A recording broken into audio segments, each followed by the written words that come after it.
اس کی کنجی جو ہے وہ کسی ایک خاندان یا ایک فرد کے پاس ہے، فرد کے پاس ہے، اور وہ اسی نے آن کرنا ہے، اسی نے آف کرنا ہے، اور اس کی کوئی پروسیجر نہیں ہے جس کے تحت اس کے ذہن اب تو یہ زمینی حقیقت ہے.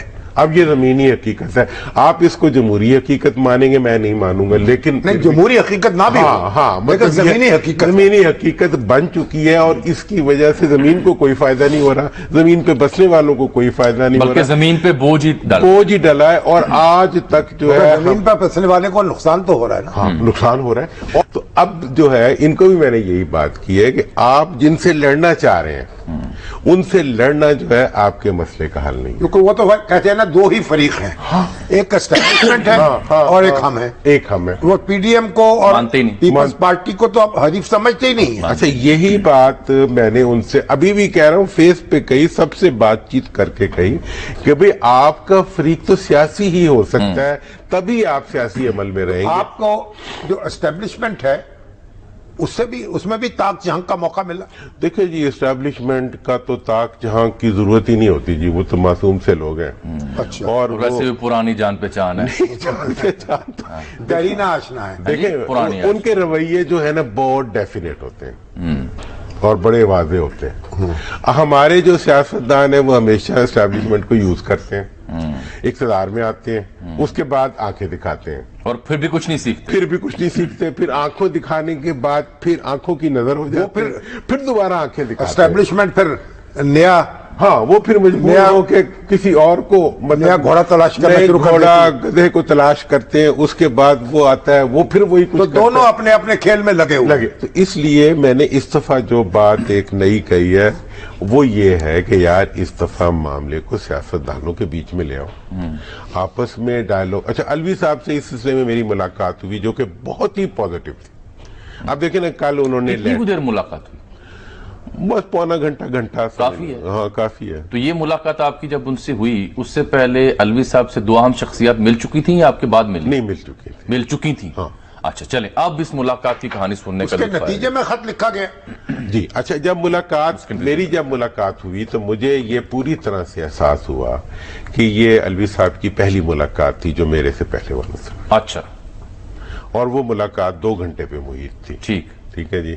اور الوی صاحب کا اس کے بارے میں یہ امپریشن تھا کہ یہ بہت اچھی ملاقات ہوئی. اچھا. ہاں میرا اس کے بارے میں یہ امپریشن بنا، یعنی جو 2 بڑوں سے ملاقات ہوئی، میرا 3 بڑوں کی ملاقات آپس میں. 3 بڑوں کی آپس، ان کا خیال تھا کہ یہ بڑی اچھی ملاقات ہوئی. میرا اس سے یہ مجھے سمجھ آئی کہ یہ ملک کے لیے بڑا اچھا ہوا.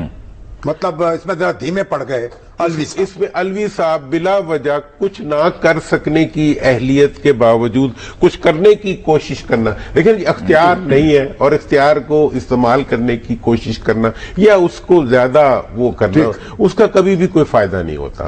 تو یہ مجھے احساس ہوا کہ اس کے نتیجے میں حالات اب بہتر ہو. یعنی انہوں نے کوئی بحران پیدا نہیں کیا. تو ہوا یہی کہ ابھی دیکھیں جی اب شامی صاحب مجھے یہ بتائیں الیکشن ہونے ہیں، ٹھیک ہے، میں یہ کہتا ہوں کہ الیکشن کی ضرورت ہے کہ وہ سینٹ کے الیکشن سے پہلے اسمبلیاں کمپلیٹ ہو جائیں. یہ بات میں نے کہی بھی ہے، یہی اس وقت جمہوریت کی ریکوائرمنٹ ہے. اب یہ 90 دن پہ ہوں تو جمہوری ہیں، 90.5 دن پہ ہوں تو غیر جمہوری ہیں، اور 100 دن پہ ہوں تو بالکل ہی غیر جمہوری ہیں. مطلب یہ جمہوریت کی اسپرٹ تو پتہ نہیں ہے یا نہیں ہے. مطلب یہ تو اصل میں ایک مناظرہ ہے نا. ہاں یہ تو ایگزیکٹلی یہ تو مناظرہ ہو گیا، نور بشر کا جھگڑا ہے. ہاں کہ جی یہ جی 90 پہ ہوا. چلیں صدر مملکت نے پھر ملاقاتوں کے بعد حل دے دیا نا. انہوں نے کہا تسی بھی راضی ہو جاؤ تو تسی بھی راضی. انہوں نے کہا کہ آخر میں تو تم نے کورٹ میں ہی جانے تو پہلے چلے جاؤ.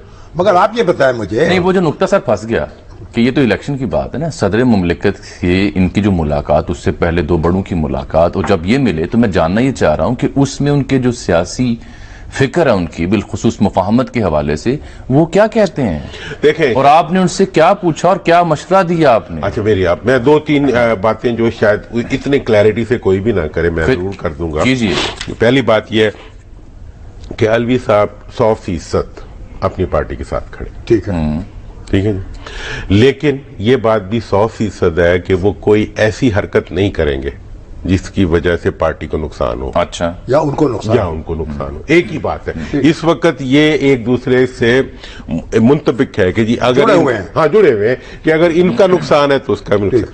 تیسری بات یہ ہے کہ وہ ملک کے ریفرنس سے بھی اتنے ہی کانشیس ہیں جتنے وہ اپنی پارٹی کے ریفرنس سے اور اپنی پوزیشن کے ریفرنس. اگر ان تینوں چیزوں کو آپس میں ملا لیں تو جو ان کا رویہ بنتا ہے وہی ان کا رویہ ہوگا اور ہونا بھی چاہیے. یعنی ان میں لیڈ کرنے کی صلاحیت بھی ہے پارٹی کو. مطلب وہ لیڈ کرنے کے رول میں نہیں آنا. دیکھیں پارٹی کے الوی اپنے لیڈر کی غیر موجودگی. اب میں ایک اور سٹیٹمنٹ دینا چاہ رہا ہوں کہ الوی صاحب سے لے کے پارٹی کے جتنے لیڈرز سے میں ملا ہوں میں نے یہ دیکھا ہے کہ کوئی بھی -1 کے اوپر تیار نہیں ہے. -1 کے اوپر تیار نہیں ہے. نہیں. اچھا یہ بڑی سٹیٹمنٹ ہے. بڑی سٹیٹمنٹ دے رہا ہوں کہ پارٹی کے لیے وہ تو مسلم لیگ نون بھی تیار نہیں ہوئی. اچھی بات ہے نا. دیکھیں یہ بات لیکن انہوں نے وزیر اعظم تو اور بنا لیا تھا نا, ایک نہیں 2 بنا لیا. تیار نہ ہونا پہلے عباسی صاحب اور پھر شہباز شریف صاحب. نہیں, تیار نہ ہونا ایک اور چیز ہے, مائنس ہونا اور چیز اور مائنس ہونا ایک اور چیز ہے, اور جو چیز تیار ہو اس سے فائدہ اٹھانا اور.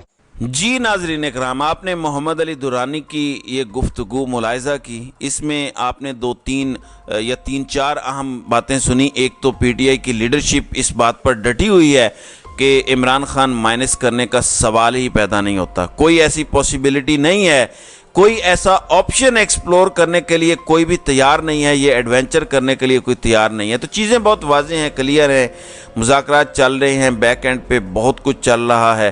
کانفیڈنس بلڈنگ میئرز بھی مزید ہونے ہیں. عمران خان کی رہائی کی بھی بات ہو رہی ہے کہ جب مذاکرات ہو رہے ہیں تو پھر یہ کیوں نہیں ہو رہا. دیکھیں, مذاکرات کی کامیابی کی صورت میں رہائی ہونی ہے, یہ چیز آپ سمجھیں. اور یہ سیاست کھیلی جا رہی ہے, عمران خان کے اوپر کوئی جینون الزام نہیں ہے, اور یہ ایک لاسٹ سٹیپ ہوگا. ابھی تو مذاکرات چل رہے ہیں, اس دوران اگر کوئی کانفیڈنس بلڈنگ میئرز ہوتے بھی ہیں تو وہ کانفیڈنس بلڈنگ میئرز خان صاحب کی رہائی نہیں ہوں گے. ظاہر ہے دوسری سائیڈ بھی اپنے پتے سنبھال کے رکھ رہی ہے, اور اپیرنٹلی یہی اس وقت پولیٹیکل گیم چل رہی ہے.